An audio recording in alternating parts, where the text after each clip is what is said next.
Hello, listeners. Today is February 20th, 2025.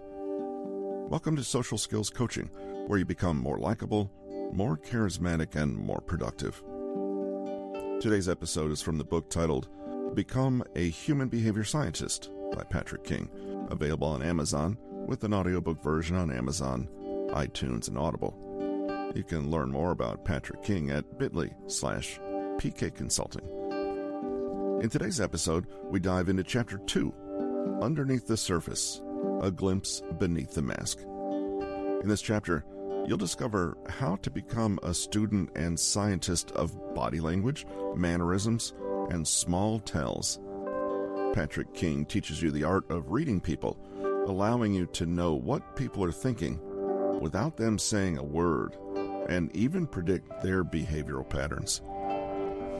Now, this book goes beyond surface-level observations and lies, delving into the habits, tics, and ways of thinking that reveal someone's intentions, personality, background, and goals.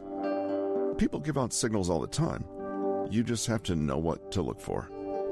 The book combines behavioral psychology with superior observational skills honed from years of experience rooted in science.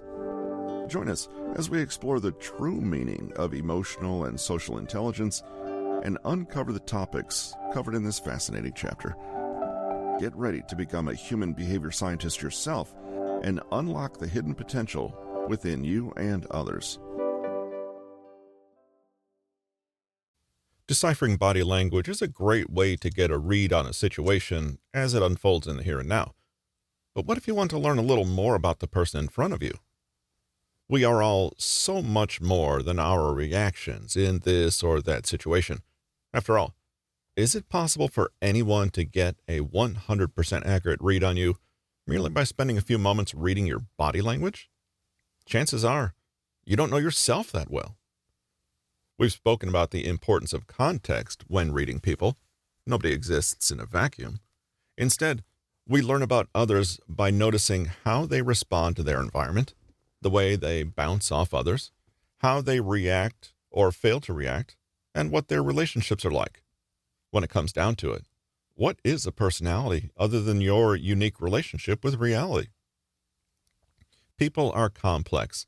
They take on different roles depending on the situation they find themselves in. They also change over time. Who you were at 5 years old is very different from who you are now, one would hope. Sometimes we can really see someone's true colors, not when everything is neat and easy, but rather in a time of crisis. Think of it this way. Under normal, non-challenging circumstances, it's easy for people to perform. They can put on a face and they can show others what they want them to see. It's easier to wear a mask, i.e., follow those culture rules about primary emotional expression, when the stakes are low. A glimpse beneath the mask. Dial up the tension, introduce a problem or increase stress, and then you're more likely to see what people are really like underneath the masks and roles.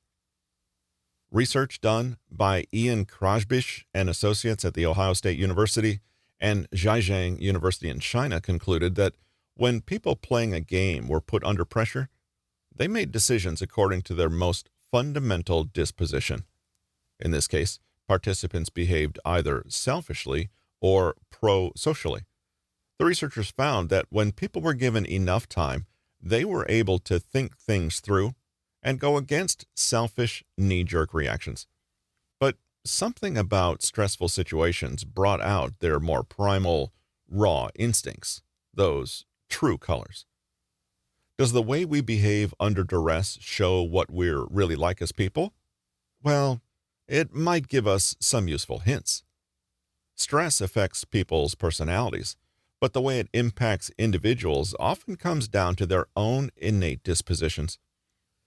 Our personalities are probably ingrained in us, and when the chips are down, we default to our most automatic and habitual responses.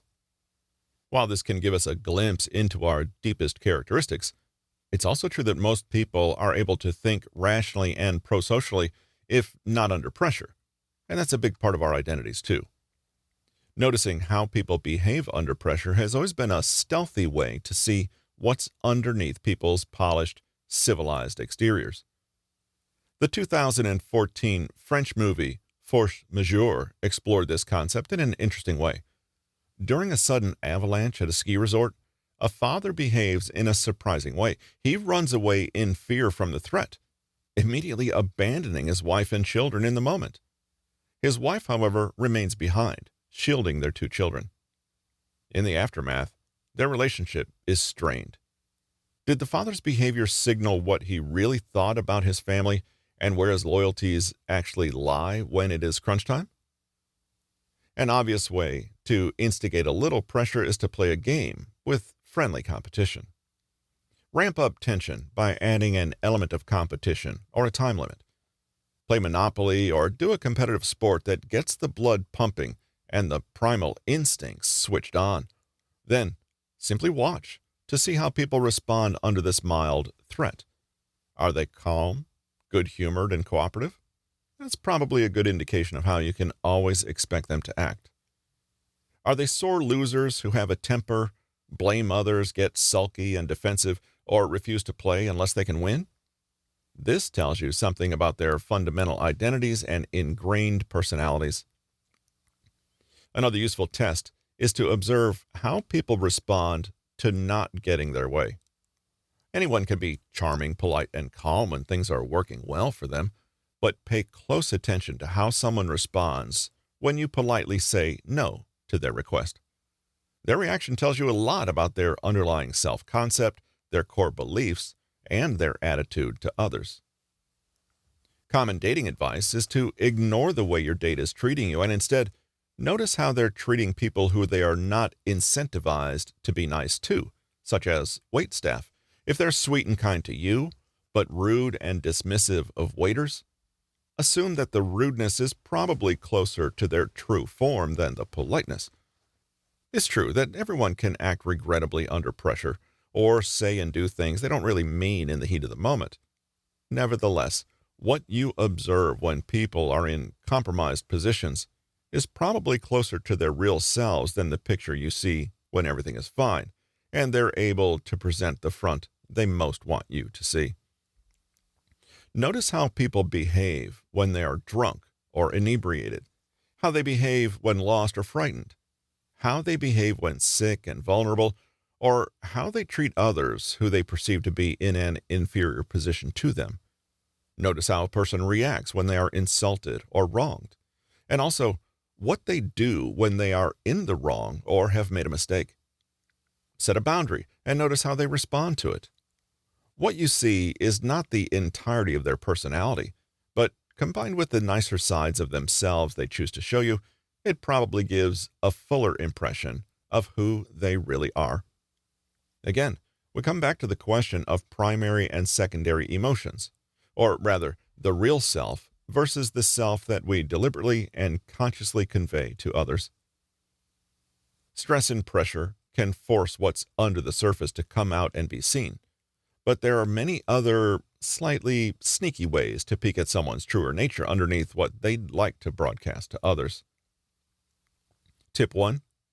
Observe their other relationships, not just friends and family, but work colleagues, bosses, spouses, ex-partners, enemies, and random neighbors. Something to remember: what we observe is not the person themselves, but the person as they are in our company. We only ever get that perspective, since we may only ever elicit certain behaviors from them. The easiest way to see a fuller picture of them is to watch how they are in other people's company. Example: you feel let down by a close friend who has abandoned you in a time of need. You feel like you don't even know them. But you might have guessed at this side of them if you paid attention to their other relationships, and the fact they repeatedly dismiss their family obligations too, or leave close friends hanging just because it's inconvenient for them to help. Tip 2. Notice how they argue. It's not necessary to fight with a person to see what they're made of, but you can tell a lot about someone by their response to your disagreement. See how they deal with differences of opinion. You might think that someone is the picture of tolerance and open-mindedness until you have the nerve to think differently from them. The way they handle an argument will tell you loads about how they handle conflict in life in general. Example, you might be getting to know a new friend when you suddenly realize you have quite different political leanings. One day, you disagree with them on something you both see in the news. They don't skip a beat, but laugh about it and carry on like nothing has happened.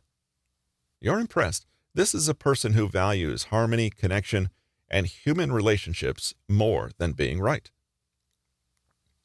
Tip 3. Change up your role. Many people only show their true colors when people around them no longer follow the roles they normally do. You might find this out accidentally if you change dramatically for whatever reason. You may see a very different side of a person when you behave in ways they didn't expect or anticipate. Example, you lose a ton of weight, and your friends, who have always treated you with compassion, are suddenly acting cold. Why? Your role in their life, i.e., as an overweight person, is no longer the same. They were able to treat you kindly only when you followed a certain script. Now that you've improved your life and lost the weight, they show their true colors. Their kindness was predicated on you never being better than them. Tip 4. Listen to how they talk about adversity. You can learn a lot about someone by listening to the way they talk about the bad parts of their lives, or even what they consider bad in the first place. Listen carefully to how they frame past situations and difficulties. Are they always the victim? Are they able to take responsibility and learn from hardships? Do they tend to blame and complain? Do they continually define themselves in relation to childhood trauma or events out of their control? Is their attitude in general one of optimism or apathy? Noticing how they have squared away these negative experiences tells you how they might continue to do so in the future. If you start working for a person who claims that every single one of their previous employees was crazy, you can guarantee that in time, they'll think the same of you. And if a new friend tells you that everyone is always mean to them, chances are they are actually the common denominator. Just as with reading body language, we look for patterns, context clues, and deviation from a baseline. Observing someone when they're stressed or in an unfamiliar situation can tell you a lot, but be wary of making sweeping interpretations with small amounts of data. Our unconscious and knee-jerk reactions speak to our true nature, but how we choose to respond to these knee-jerk reactions matters too. For example, if someone was a complete jerk during a heated moment, but has never been a jerk before and immediately apologizes, their willingness to take responsibility for their behavior says more about their character than that single outburst.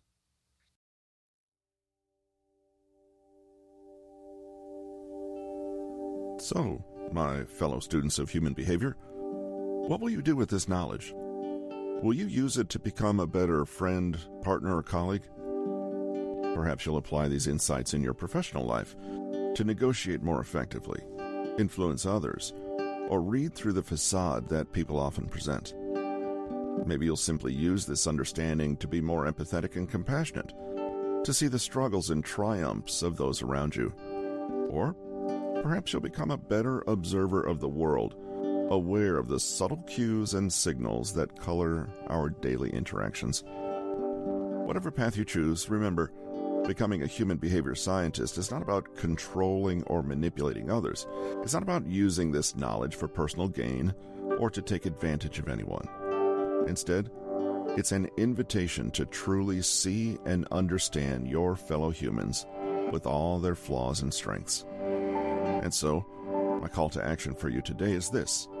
Start practicing these skills right now. Begin observing the people around you, in your workplace, your social circles, even in public spaces, and try to read between the lines of their words and actions. Look for patterns and consistencies that reveal their true selves, but always remember to do so with empathy, respect, and an open heart.